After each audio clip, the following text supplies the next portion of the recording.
സ്നേഹത്തീരത്തു ഞാനെത്തുമ്പോൾ പ്രിയന്റെ പൊന്മുഖം കണ്ടിടും. ആനന്ദ കണ്ണീർ വീഴ്ത്തിടും പാദത്തിൽ ഞാൻ മുത്തിടും ആണിയേറ്റ പാദങ്ങൾ.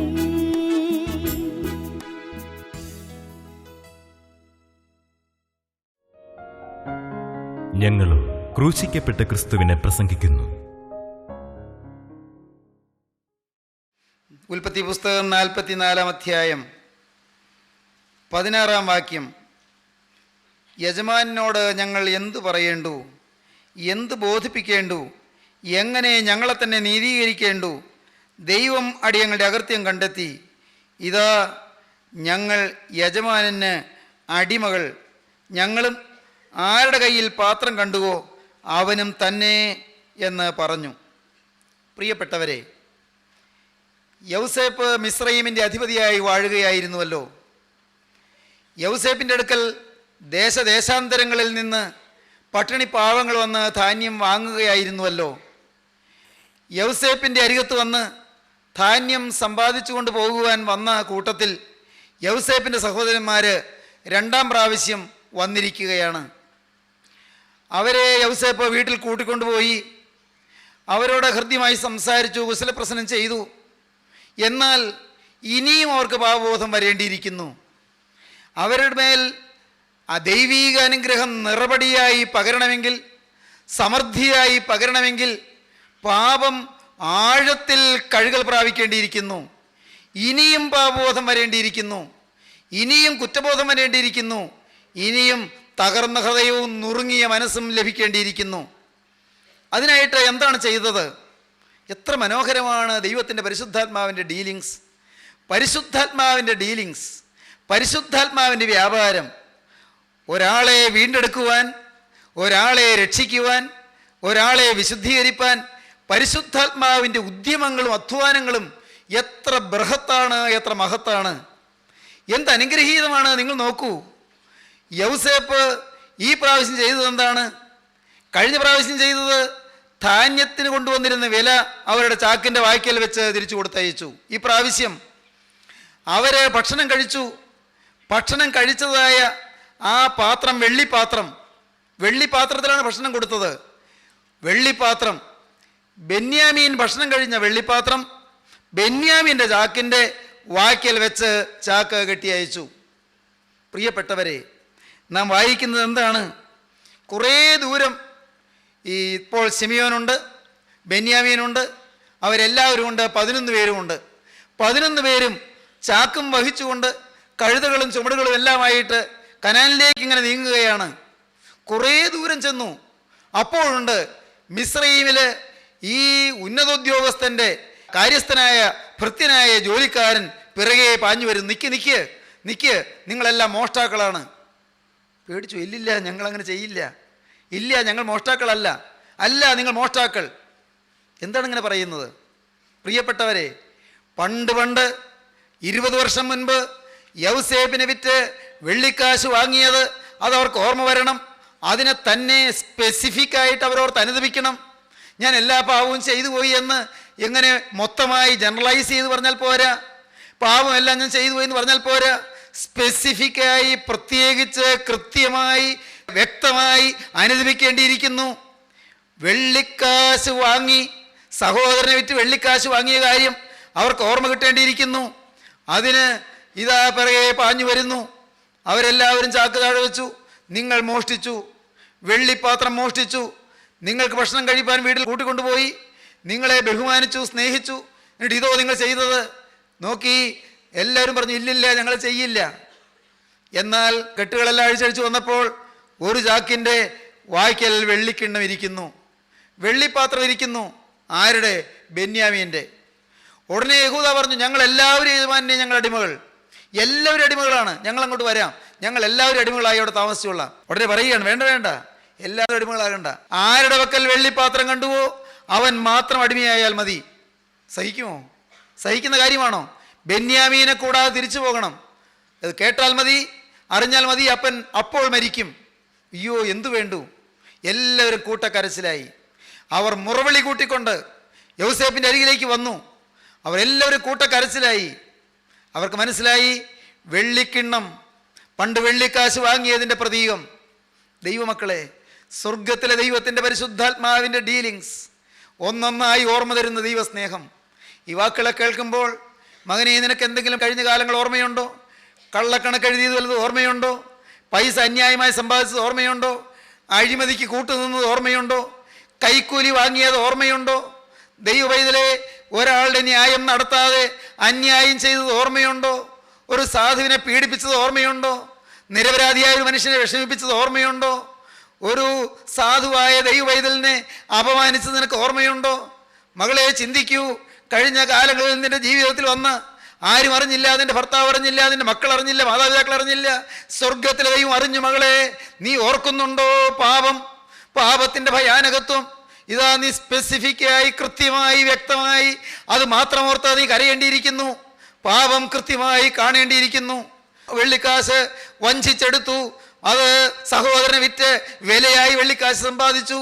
ഇതാ, അന്യായമായും ക്രൂരമായും നിഷ്ഠൂരമായും എത്രയും ഭയാനകമായും ചെയ്ത ക്രൂരകൃത്യത്തിൻ്റെ തിരിച്ചടി ഏൽക്കുകയാണ്. വെള്ളിപ്പാത്രം വരികയാണ്. ദൈവത്തിൻ്റെ വലിയ നാമം മഹത്വപ്പെടട്ടെ. ഈ വാക്കുകളെ നിങ്ങൾ കേൾക്കുമ്പോൾ തീർച്ചയായും നിങ്ങൾക്ക് പലതും ഓർമ്മയിൽ വരുന്നുണ്ട് എന്ന് ഞാൻ ആലോചിക്കട്ടെ, ഞാൻ ചിന്തിക്കട്ടെ, ഞാനങ്ങനെ ഊഹിക്കട്ടെ. പ്രിയപ്പെട്ടവരെ, പലപ്പോഴും വചന ശുശ്രൂഷകളിൽ പങ്കെടുക്കുമ്പോൾ, ചിലപ്പോൾ തിരുവചനം വായിക്കുമ്പോൾ, ചിലപ്പോൾ തിരുവചനം ധ്യാനിക്കുമ്പോൾ, പ്രിയപ്പെട്ടവരെ, ഈ നിസ്സാരനായ എനിക്ക് പാപബോധം കിട്ടാറുണ്ട്. കഴിഞ്ഞ കാലങ്ങളിൽ എൻ്റെ മനോഭാവത്തിൽ വന്നുപോയ പാവങ്ങൾ, എൻ്റെ ചിന്താഗതിയിൽ വന്നുപോയ പാവങ്ങൾ ഞാൻ പറയട്ടെ. സ്ഥാനമോഹങ്ങൾ, അധികാരമോഹങ്ങൾ, മറ്റുള്ളവരെല്ലാം എന്നെ ആദരിക്കണം, എന്നെ ബഹുമാനിക്കണം എന്നുള്ളതായ ആഗ്രഹങ്ങൾ, തന്നെയുമല്ല ആരെങ്കിലും എന്നെക്കുറിച്ച് അപവാദം പറയുമ്പോൾ ഉണ്ടാകുന്ന നീരസങ്ങൾ, അവരോടുള്ള കയ്പുകൾ. പ്രിയപ്പെട്ടവരെ, എന്തെല്ലാം പാപം എൻ്റെ ജീവിതത്തിൽ. നാഥാ, എൻ്റെ ജീവിതത്തിൽ, എൻ്റെ രക്തത്തിൽ പാപം, എൻ്റെ സ്വഭാവത്തിൽ പാപം. ഭാഗ്യവശാൽ ഒരു പ്രവൃത്തിയിലെ അഴുതായികളിലേക്ക് പോകാൻ ഇടവരാതെ കരുണയുള്ള കർത്താവ് എന്നെ കാത്തു. എന്നാൽ പ്രിയപ്പെട്ടവരെ, എൻ്റെ മനോഭാവത്തിൽ എത്രയെത്ര പാപം ഉണ്ടായിരുന്നു. ഞാൻ ഒരു ഈഗോയുടെ അടിമയായിരുന്നു. ഈഗോ, സ്വയത്തിൻ്റെ അടിമയായിരുന്നു. എൻ്റെ ദൈവം എന്നോട് എത്ര കരുണയോടെ ഡീൽ ചെയ്തു. എൻ്റെ ഈഗോയെ തകർക്കാൻ, എൻ്റെ സ്വയത്തെ തകർക്കാൻ ഏതെല്ലാം ആക്ഷേപങ്ങൾ കേൾക്കേണ്ടി വന്നു, ഏതെല്ലാം അപവാദങ്ങൾ കേൾക്കേണ്ടി വന്നു. എൻ്റെ ഈഗോ ഉടയുകയായിരുന്നു, എൻ്റെ സ്വയം തകരുകയായിരുന്നു. ഞാൻ എന്ന വ്യക്തി ഉടഞ്ഞു തകർന്ന് ഞാൻ പൊടിയാകുകയായിരുന്നു. ഭാഗ്യം, തല പൊങ്ങിയില്ല, ഒരിക്കലും തല പൊങ്ങാൻ ഇട വന്നില്ല. കരുണയുള്ള കർത്താവ് അപ്പോഴപ്പോൾ ശത്രുവിനെ അനുവദിച്ചു എന്നെക്കുറിച്ച് അപവാദം പറയാൻ, എന്നെക്കുറിച്ച് ഇല്ലാത്തത് പറയാൻ. സഹോദരങ്ങളെ, നിങ്ങളോട് പറയട്ടെ, ഞാൻ വിനയപൂർവ്വം നിങ്ങൾ അറിയിക്കട്ടെ, നിങ്ങളുടെ ജീവിതത്തിൽ വരുന്ന ഏതൊരു കാര്യത്തിലും നിങ്ങൾക്ക് എന്തെങ്കിലും ചിന്തിക്കാനുണ്ടോ എന്ന് നോക്കണം, തിരിഞ്ഞു നോക്കി അനുദപിക്കാനുണ്ടോ എന്ന് നോക്കണം. വെള്ളിപ്പാത്രം, വെള്ളിക്കാശ് ഓർമ്മ വന്നു. അവർ കൂട്ടക്കരച്ചിലായി. അവരെല്ലാവരും പറഞ്ഞു. അവരെന്താണ് പറഞ്ഞത്? യഹൂദ അവർക്ക് എല്ലാവർക്കും വേണ്ടി പറഞ്ഞു, യജമാനോട് ഞങ്ങൾ എന്ത് പറയേണ്ടു, എന്ത് ബോധിപ്പിക്കേണ്ടു, എങ്ങനെ ഞങ്ങളെ തന്നെ നീതീകരിക്കേണ്ടു? ദൈവം അടിയങ്ങളുടെ അകൃത്യം കണ്ടെത്തി. ഇതാ, ഞങ്ങൾ യജമാനന് അടിമകൾ, ഞങ്ങളും ആരുടെ കയ്യിൽ പാത്രം കണ്ടു അവനും തന്നെ എന്ന് പറഞ്ഞു. ദൈവത്തിന് സ്തോത്രം. സ്നേഹിതരെ, യഹൂദ പറഞ്ഞ വാക്കുകൾ എല്ലാവർക്കും വേണ്ടിയായിരുന്നു. ഞാനും പറയട്ടെ, നിങ്ങളും പറയട്ടെ, യഹോവ അടിയങ്ങളുടെ അകൃത്യം കണ്ടെത്തി. എൻ്റെ നാമം വിളിക്കപ്പെട്ടിരിക്കുന്ന എൻ്റെ ജനം തങ്ങളെ തന്നെ താഴ്ത്തി പ്രാർത്ഥിച്ച് എൻ്റെ മുഖം അന്വേഷിച്ച് തങ്ങളുടെ ദുർമാർഗങ്ങളെ വിട്ടു തിരിയുന്നുവെങ്കിൽ ഞാൻ സ്വർഗത്തിൽ നിന്ന് കേട്ട് അവരുടെ പാപം ക്ഷമിച്ച് അവരുടെ ദേശത്തിന് സൗഖ്യം വരുത്തി കൊടുക്കുമെന്ന് ദിനവൃത്താന്ത പുസ്തകം 2-ാമത്തെ പുസ്തകം 7-ാം അധ്യായം 14-ാം വാക്യത്തിൽ പറയുന്നു. ദേശത്തിന് സൗഖ്യം വേണമോ? കുടുംബത്തിന് സൗഖ്യം വേണമോ? മകളെ, നിന്റെ ഭർത്താവിന് സൗഖ്യം വേണമോ? യൗവനക്കാരാ, നിന്റെ മാതാപിതാക്കൾക്ക് സൗഖ്യം വേണമോ? സ്നേഹിത, നിന്റെ ഭാര്യയ്ക്ക് മനസുഖം വേണമോ? ദൈവവൈതലേ, നിന്റെ കുഞ്ഞുങ്ങൾക്ക് ഒരു നല്ല ഭാവി ഐശ്വര്യം വേണമോ? നിന്റെ ദേശത്തിന് സൗഖ്യം വേണമോ? നീ ചേർന്ന് നിൽക്കുന്ന കൂട്ടായ്മയ്ക്കും, നീ ചേർന്ന് നിൽക്കുന്ന സഭയ്ക്കും, നീ ചേർന്ന് നിൽക്കുന്ന ഇടവകയ്ക്കും ഒരു സൗഭാഗ്യം വേണമോ? സമാധാനം വേണമോ? നീ ഒരു വിശുദ്ധനായി നിൽക്കുവീൻ. ഒറ്റയ്ക്കൊരാൾ പാപത്തിൽ നിന്ന് മോചനം പ്രാപിച്ച് പാപത്തെ വിട്ട് ഒരു വിശുദ്ധനായി നിന്റെ ദേശത്ത് നിൽക്കുവീൻ, നിന്റെ ഭവനത്തിൽ നിൽക്കുവീൻ, നിന്റെ സഭയിൽ നിൽക്കുവീൻ, നിന്റെ ഇടവകയിൽ നിൽക്കുവീൻ, നിന്റെ കൂട്ടായ്മയിൽ നിൽക്കുവീൻ. നിന്റെ കൊച്ചു വീട്ടിൽ നിൽക്കുവീൻ. It is better to light a candle than to curse the darkness. ഇരുട്ടിനെ ശപിക്കുകയല്ല വേണ്ടത്, ഒരു ചെറിയ തിരിയെങ്കിലും കത്തിക്കുകയാണ് വേണ്ടത്. നിങ്ങൾ ഈ പ്രാർത്ഥനാ ഹാളിലേക്ക് നിങ്ങൾ കടന്നു വരുന്നു. പ്രാർത്ഥനാ ഹാളിലേക്ക് നിങ്ങൾ വരുന്നു. അവിടെ വാതുക്കൽ വന്നു, മുഴുവൻ കൂരിരുട്ടാണ്, വാതിൽ കാണാൻ വയ്യ. നിങ്ങൾ തപ്പി തപ്പി വാതിൽ കണ്ടെത്തി. കാരണം പ്രാർത്ഥനാ ഹാളല്ലേ. പ്രാർത്ഥനാ ഹാള് നല്ലതാണ്, ഇരുന്ന് പ്രാർത്ഥിക്കാം. ഇരുട്ടാണെങ്കിൽ സാരമില്ല, പ്രാർത്ഥിക്കാം. നിങ്ങൾ അവിടെ നിന്ന് ഇങ്ങോട്ട് കടന്നു വന്നു, ഏതാനും ചുവടുകൾ വെച്ചു. അപ്പോൾ ദാണ്ടെ ഇവിടെ ഈ തൂണിൽ നിങ്ങളുടെ മൂക്ക് തട്ടി. കാരണം ഇവിടെ ഇരുട്ടാണ്. നിങ്ങൾ വിചാരിച്ചു ഇത് നല്ല പ്രാർത്ഥനാ ഹാളാണെന്ന് വിചാരിച്ചു. എന്താണിത്? ഇതിനകത്ത് വരുമ്പോൾ വേദനിക്കേണ്ടി വന്നല്ലോ. വേണ്ട, ഒഴിവായി പോകാം. നിങ്ങൾ തപ്പി തപ്പി വന്നു, തൻ്റെ ഈ പ്ലാറ്റ്ഫോമിൻ്റെ അടുക്കൽ വന്നു. എന്തു പറ്റി? നിങ്ങൾ അവിടെ തട്ടി, കാല് തട്ടി, നിങ്ങൾ മുഞ്ഞുകുത്തി വീണു. നിങ്ങളുടെ തലയും വേദനിച്ചു, നിങ്ങളുടെ കൈമുട്ടും വേദനിച്ചു. നിങ്ങൾ എഴുന്നേറ്റിട്ട് ശപിക്കാൻ തുടങ്ങി. ഇതെന്തോ ഒരു ശല്യം! ഇതാണോ പ്രാർത്ഥനാ ഹാള്? ഇതെന്തോ ഒരു ശല്യം! ഇതിനകത്ത് കടന്നതേ നാശമായി. രക്ഷപ്പെടാം, ഇവിടെ നിന്ന് കടന്നു പോയാൽ മതിയായിരുന്നു. വാതിലെവിടെ? തപ്പി തപ്പി പോയത് അങ്ങോട്ടാണ്. അവിടെ താണ്ട് ആ കസേരയുടെ ഇടയ്ക്ക് നിങ്ങൾ ചെന്ന് കസേരയിൽ തൊടുകയുമല്ല, വീണ്ടും വീണു. ഒരു കസേര വേറൊരു കസേരയുടെ മീതേട്ട് നിങ്ങൾ കസേരയുടെ അടിയിൽ. നിങ്ങൾ അവിടെ നിന്ന് ഒരു വിധത്തിൽ പിടിച്ച് എഴുന്നേറ്റു. എങ്ങനെ രക്ഷപ്പെടേണ്ടു? നിങ്ങൾ തിരിച്ചിങ്ങോട്ട് നടക്കുകയാണ്. അങ്ങനെ വന്നപ്പോൾ അവിടെ ആ ജനലിൻ്റെ അടുക്കൽ ചെന്ന് അവിടെ മുട്ടി. അയ്യോ, ഇതെന്തൊരു ശല്യം! ഇതാണോ പ്രാർത്ഥനാ ഹാള്? നിങ്ങൾ ആകെ ശപിക്കുകയാണ് പ്രിയപ്പെട്ടവരെ. അനേകരിന്ന് സമൂഹത്തെ ശപിക്കുകയാണ്, അനേകരിന്ന് മറ്റുള്ളവരെ ശപിക്കുകയാണ്, സാഹചര്യങ്ങളെ ശപിക്കുകയാണ്. വേണ്ട, നിങ്ങളുടെ കയ്യിൽ ഒരു ചെറിയ തിരി ഉണ്ടായിരുന്നെങ്കിൽ വിശാലമായ ഈ പ്രാർത്ഥനാ ഹാളിലൂടെ നിങ്ങൾക്ക് സുഖമായി നടക്കാം. എത്രയോ സ്ഥലം വിശാലമായി കിടപ്പുണ്ട്. ആ കസേരയുടെ ഇടയിലെല്ലാം ഇടയ്ക്കൂടെ പകരാൻ നല്ല സ്ഥലമുണ്ട്. അവിടെ ജനലിൽ ചെന്ന് മുട്ടേണ്ട ആവശ്യമില്ല. ഇവിടെ വിശാലമായ വാതിലുണ്ട്, അവിടെയുമുണ്ട് വിശാലമായ വാതിൽ. ഇല്ലേ? നിങ്ങൾക്ക് സുഖമായി പോകാൻ പറ്റുകയില്ലേ? കുറവെന്താണ്? ഈ സ്ഥലത്തിൻ്റെ കുഴപ്പമല്ല, നിങ്ങളുടെ കയ്യിൽ ചെറുതിരിയില്ല എന്നുള്ളതാണ്, കത്തുന്ന തിരിയില്ല. It is better to light a candle than to curse the darkness. ഇരുട്ടിനെ ശപിക്കല്ലേ, ഒരു ചെറുതിരിയെങ്കിലും കത്തിക്കൂ. മറ്റ് സാഹചര്യങ്ങളെ പഴിക്കരുത്. പ്രിയപ്പെട്ടവരെ, നിങ്ങളുടെ വീടിനെ ശപിക്കരുത്. എനിക്കെന്താണ് ഇങ്ങനെയുള്ളൊരു വിവാഹം കിട്ടിയത്? ഇങ്ങനത്തെ ഒരു സ്ത്രീയാണല്ലോ എനിക്ക് ഭാര്യയായിട്ട് കിട്ടിയത്. ഇങ്ങനത്തെ മക്കളെയാണല്ലോ എനിക്ക് കിട്ടിയത്. എന്നും കുസൃതി, എന്തു പറഞ്ഞാൽ അനുസരിക്കില്ല. ഉഴപ്പ് തന്നെ ഉഴപ്പ്. അയ്യോ, അപ്പനോടും അമ്മയോടും ഇങ്ങനെ ധിക്കാരം പറയാമോ? നിങ്ങൾക്ക് തോന്നും ഇങ്ങനത്തെ മക്കളെ ദൈവം എനിക്കെന്തിനാ തന്നത്. നിങ്ങൾ പറയും, എൻ്റെ ഭർത്താവ് എന്നും മദ്യപിക്കുന്നു, എന്നും വഴക്ക്. അയ്യോ, പ്രത്യേക കാരണം വേണ്ട, എപ്പോഴും കോപം. എനിക്കെന്താണ് ഇങ്ങനെ വന്നത്? എനിക്കിതല്ലേ ദൈവം തന്നുള്ളൂ. മകനെ, നീ പരാതിപ്പെടുന്നവനാണ്, മകളെ നീ പരിഭവിക്കുന്നവളാണ്. എന്നാൽ കേൾക്കൂ, it is better to light a candle than to curse the darkness. ഇരുട്ടിനെ ശപിക്കാതെ ഒരു ചെറിയ തിരിയെങ്കിലും കത്തിക്കുന്നതാണ് നല്ലത്. നാം എന്താണ് കാണുന്നത്? അവര് പറഞ്ഞു, യഹോവ ഞങ്ങളുടെ അകൃത്യം കണ്ടെത്തി. അവർക്ക് കുറ്റബോധം വന്നു. പ്രിയപ്പെട്ടവരെ, കുറ്റബോധം വന്നു എന്ന് മനസ്സിലായി. ദൈവത്തിൻ്റെ വലിയ നാമം മഹത്വപ്പെടട്ടെ. ഇനിയുള്ള ഭാഗങ്ങൾ വായിക്കുമ്പോൾ പക്ഷേ നിങ്ങൾ കരഞ്ഞേക്കും. ഞാൻ കരഞ്ഞിട്ടുണ്ട്, ഞാൻ വായിച്ച് കരഞ്ഞിട്ടുണ്ട്. 45-ാം അധ്യായത്തിൻ്റെ തൊട്ട് മുൻപ് 44-ാം അധ്യായം 32-ാമത്തെ വാക്യം മുതൽ, അടിയൻ അപ്പനോട്, അവനെ നിന്റെ അടുക്കൽ കൊണ്ടുവരാതിരുന്നാൽ ഞാനും എന്നും അപ്പന് കുറ്റക്കാരനായിക്കൊള്ളാമെന്ന് പറഞ്ഞ് അപ്പനോട് ബാലന് വേണ്ടി ഉത്തരവാദിയായിരിക്കുന്നു. ആകയാൽ ബാലന് പകരം അടിയൻ യജമാനന് അടിമയായിരിക്കാനും ബാലൻ സഹോദരന്മാരോട് പൊയ്ക്കൊള്ളുവാൻ അനുവദിക്കണമേ. ബാലൻ കൂടെ ഇല്ലാതെ ഞാൻ എങ്ങനെ അപ്പൻ്റെ അടുക്കൽ പോകും? അപ്പന് ഭവിക്കുന്ന ദോഷം ഞാൻ കാണേണ്ടി വരുമല്ലോ. യഹൂദ പറയുകയാണ്, എന്നെ അടിമയാക്കൂ, ബാലിനെ അയക്ക്, അല്ലെങ്കിൽ എൻ്റെ അപ്പൻ അതിവേദനയോടെ കരഞ്ഞ് ചാകേണ്ടി വരും. അയ്യോ, അതിനിട വരുത്തല്ലേ, ആ ശാപം എനിക്ക് വരാനിട വരുത്തല്ലേ, എന്നെ അടിമയാക്കിക്കൊള്ളൂ, മരണപര്യന്തം ഞാനിവിടെ അടിമയായ കാരാഗ്രഹത്തിൽ കടന്നുകൊള്ളാം. ബാലിനെ, ബെന്യാമീനെ അയക്കൂ. യൗസേപ്പിന് മനസ്സിലായി, യഥാർത്ഥമായ കുറ്റബോധമായി. പടിപടിയായി കുറ്റബോധം കിട്ടി വരികയായിരുന്നു. അതിൻ്റെ നല്ല ആ അനുതാപത്തിൻ്റെ തികവിലേക്ക് അവർ വന്നു എന്ന് മനസ്സിലായി.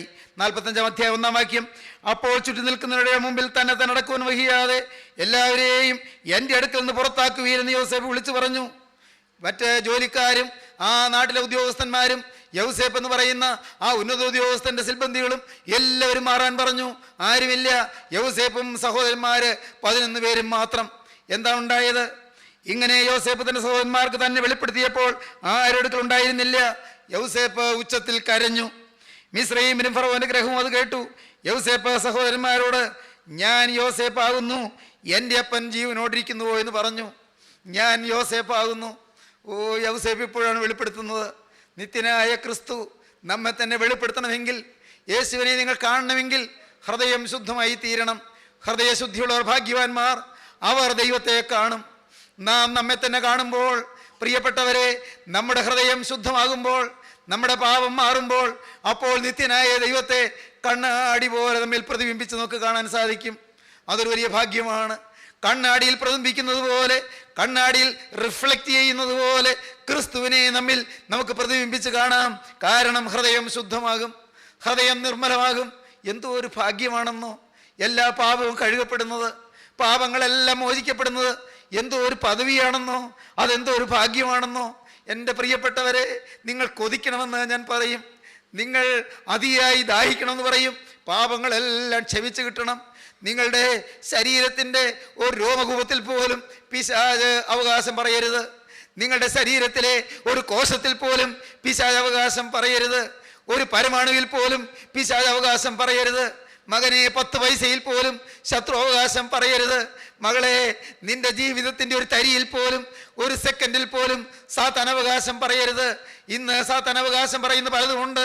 എല്ലാം ഏറ്റുപറഞ്ഞ് ഉപേക്ഷിച്ചുകൊള്ളൂ. ഇന്ന് മാപ്പ് ചോദിച്ചുകൊള്ളൂ. യൗസേപ്പ് ഉച്ചത്തിൽ കരഞ്ഞു. യൗസേപ്പ് തന്നെ വെളിപ്പെടുത്തി. ഇതിലെന്താണ് നാം കാണുന്നത്? ഞാൻ യൗസേപ്പാകുന്നു, എൻ്റെ അപ്പൻ ജീവനോടിരിക്കുന്നുവോ എന്ന് പറഞ്ഞു. 4-ാം വാക്യം, യൗസേപ്പ് സഹോദരന്മാരോട് ഇങ്ങോട്ട് അടുത്തു വരുവീനെന്ന് പറഞ്ഞു.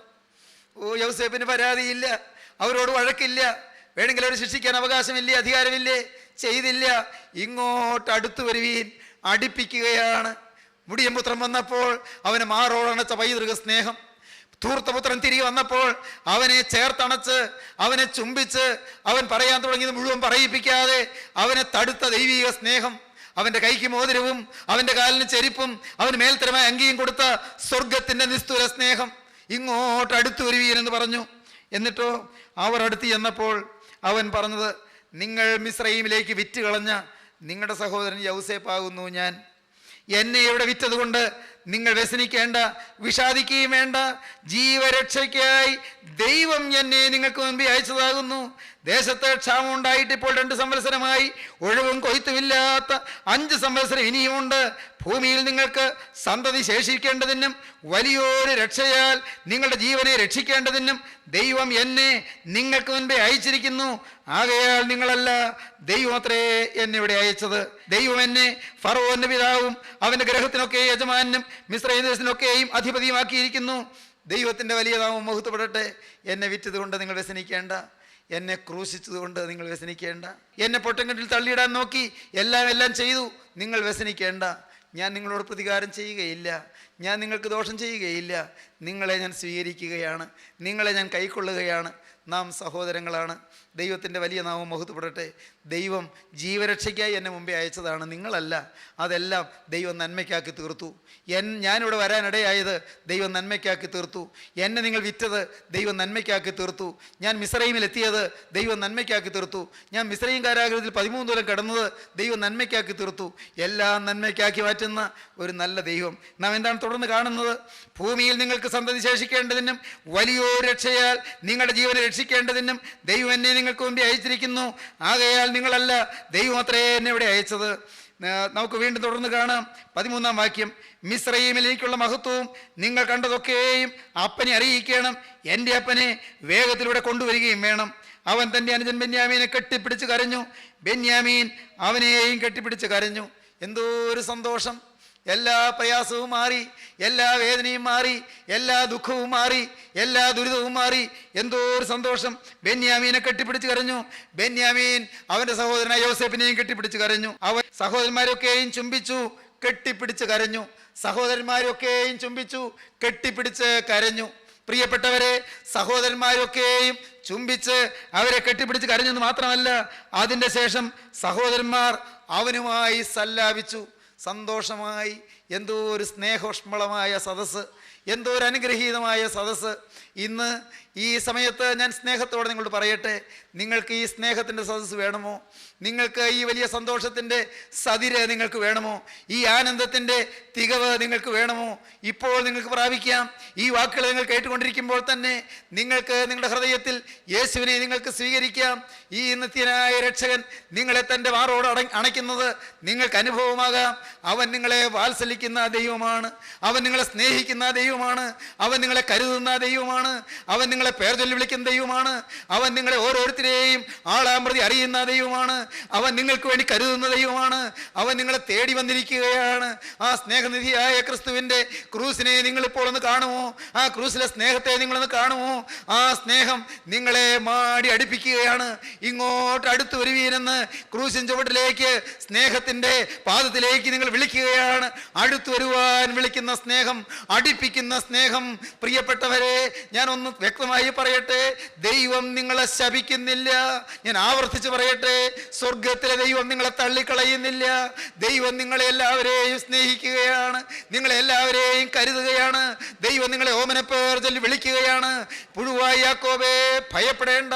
ഇസ്രായേൽ പരിശയെ ഭ്രമിച്ചു നോക്കേണ്ട. ഞാൻ നിന്റെ ദൈവമാകുന്നു. നീ എന്നെ അറിയാതിരിക്കേ ഞാൻ നിന്നെ ഓമനപ്പേർ ചൊല്ലി വിളിച്ചിരിക്കുന്നു. നീ എന്നെ അറിയാതിരിക്കേ ഞാൻ നിന്റെ അരമുറുക്കിയിരിക്കുന്നു എന്നത്രേ യെശയ്യാവ് പറയുന്നത്. പുഴുവായ യാക്കോബേ, ഭയപ്പെടേണ്ട. ഇസ്രായേൽ പരിശയെ ഭ്രമിച്ചു നോക്കേണ്ട. നീ എന്നെ അറിയാതിരിക്കേ ഞാൻ നിന്നെ ഓമനപ്പേർ ചൊല്ലി വിളിച്ചിരിക്കുന്നു. നീ എന്നെ അറിയാതിരിക്കേ ഞാൻ നിന്റെ അരമുറുക്കിയിരിക്കുന്നു. ആ സ്നേഹവാനായ ദൈവം എന്താണ് കൽപ്പിക്കുന്നത്? യെശയ്യാ പ്രവാചകന്റെ പുസ്തകത്തിൽ 43-ാം അധ്യായത്തിൽ നാം കാണുന്നു ദൈവത്തിൻ്റെ അനന്തമോഹനമായ സ്നേഹം, ദൈവത്തിൻ്റെ നിസ്തുല സ്നേഹം. നാം ഇങ്ങനെയാണ് വായിക്കുന്നത്: നീ എനിക്ക് വിലയേറിയവനും മാന്യനുമായി ഞാൻ നിന്നെ സ്നേഹിച്ചിരിക്കയാൽ, ഞാൻ നിന്നെ സ്നേഹിച്ചിരിക്കയാൽ എന്ന് പറയുന്നു. വിലയേറിയവനും മാന്യനുമായി സ്നേഹിച്ചിരിക്കുന്നു. എങ്ങനെയാണ് സ്നേഹിച്ചിരിക്കുന്നത്? ഭയപ്പെടേണ്ട, ഞാൻ നിന്നെ വീണ്ടെടുത്തിരിക്കുന്നു. ഞാൻ നിന്നെ പേർ ചൊല്ലി വിളിച്ചിരിക്കുന്നു. നീ എനിക്കുള്ളവൻ തന്നെ. ഞാൻ നിന്നോടുകൂടെ ഇരിക്കും. നീ എനിക്കുള്ളവൻ തന്നെ. നീ വെള്ളത്തിൽ കൂടി കടക്കുമ്പോൾ ഞാൻ നിന്നോടുകൂടെ ഇരിക്കും. നീ നദികളിൽ കൂടി കടക്കുമ്പോൾ അവ നിന്റെ മീതെ കവിയുകയില്ല. നീ തീയിൽ കൂടി നടന്നാൽ വെന്തു പോകുകയില്ല. അഗ്നിജ്വാല നിന്നെ ദഹിപ്പിക്കുകയുമില്ല. നിന്റെ ദൈവവും ഇസ്രായേലിന്റെ പരിശുദ്ധനുമായ യഹോവ എന്ന ഞാൻ നിന്റെ രക്ഷകൻ. സ്നേഹിതരെ, ദൈവം നമ്മെ മാടി അടുപ്പിക്കുകയാണ്. തീയിൽ കൂടി കടന്നാൽ നീ ദഹിച്ചു പോകുകയില്ല, നീ വെന്തു പോകുകയില്ല. വെള്ളത്തിൽ കൂടി കടന്നാൽ പെരുവെള്ളം നിന്നെ മുക്കിക്കളയുകയില്ല.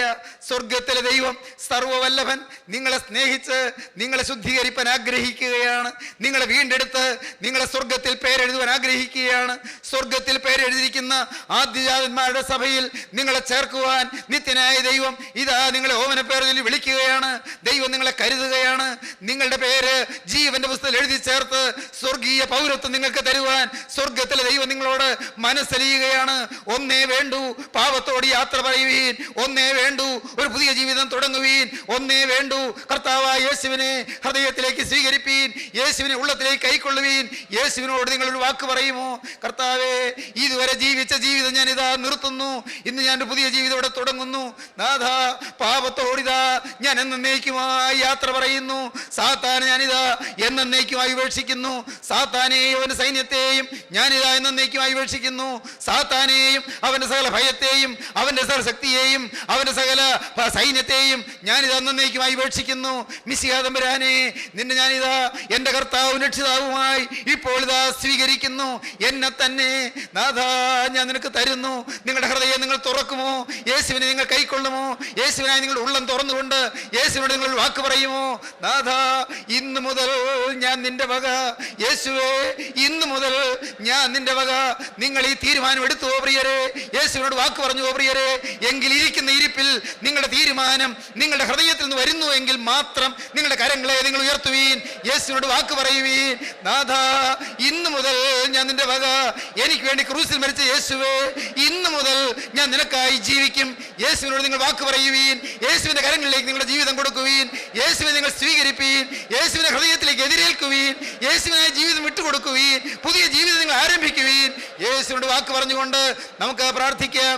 കരങ്ങളെ താഴ്ത്തിയിടുവീൻ. കരുണയുള്ള ദൈവമേ, സ്നേഹം നിറഞ്ഞ പിതാവേ, അൻപുള്ള രക്ഷിതാവേ, വാഴ്ത്തപ്പെട്ട കർത്താവേ, നല്ലൊരു ദിവസം കൂടി ഞങ്ങൾക്ക് തന്നതിനാൽ ഞങ്ങൾ നിന്നെ സ്തുതിക്കുന്നു. ഞങ്ങൾ നിന്നെ സ്തോത്രം ചെയ്യുന്നു. പാപം ക്ഷമിക്കുന്ന, അകൃത്യം മോചിക്കുന്ന നിസ്തുല സ്നേഹമായി ഗോകുൽത്തായിലെ ക്രിസ്തുവിനെ കാണാൻ ഞങ്ങൾക്ക് തന്ന ഭാഗ്യത്തിനായി ഞങ്ങൾ നിന്നെ സ്തുതിക്കുന്നു. കുരിശിൽ കുറ്റമറ്റ രക്തം ചിന്തിയ ഞങ്ങളുടെ രക്ഷകനായ യേശുവേ, അവിടുത്തെ സ്നേഹത്തിൻ്റെ മുന്നിൽ ഇതാ ഞങ്ങളെ തന്നെ അടിയറ വയ്ക്കുന്നു, ഞങ്ങളെ തന്നെ സമർപ്പിക്കുന്നു. എല്ലാവരെയും അനുഗ്രഹിക്കണമേ. ഭാരത്തോടിരിക്കുന്നവരുണ്ടല്ലോ കർത്താവേ, രോഗത്തിൽ വലയുന്നവരുണ്ടല്ലോ കർത്താവേ, വ്യാധികളിൽ പീഡകളിൽ വിഷമിക്കുന്നവരുണ്ടല്ലോ കർത്താവേ, ഭയപ്പാടിലും ഭീതിയിലും ആശങ്കയിലും ഉലയുന്നവരുണ്ടല്ലോ കർത്താവേ, പണത്തിൻ്റെ ഞെരുക്കത്തിലും കടബാധ്യതയിലും വിഷമിച്ച് കഴിയുന്നവരുണ്ടല്ലോ കർത്താവേ, കുടുംബ സമാധാനമില്ലാത്തവരുണ്ടല്ലോ കർത്താവേ, എല്ലാവരെയും അവിടുന്ന് സന്ദർശിക്കണമേ, എല്ലാവരെയും അവിടുന്ന് സാന്ത്വനപ്പെടുത്തണമേ, എല്ലാവർക്കും ആശ്വാസം നൽകണമേ. ശാന്തിയുടെയും സമാധാനത്തിൻ്റെയും സ്നേഹത്തിൻ്റെയും പുതിയ അനുഭവങ്ങൾ എല്ലാവർക്കും നൽകണമേ. തീരുമാനമെടുത്തവരെ മുദ്രയിട്ട് വേർതിരിക്കണമേ. തിരുനാമം മഹത്വപ്പെടുത്തണമേ. കർത്താവായ യേശുവിൻ്റെ ശ്രേഷ്ഠ നാമത്തിൽ താഴ്മയോടെ യാചിക്കുന്നു, കൃപയോടെ കേൾക്കുമാറാകണമേ. ആമീൻ.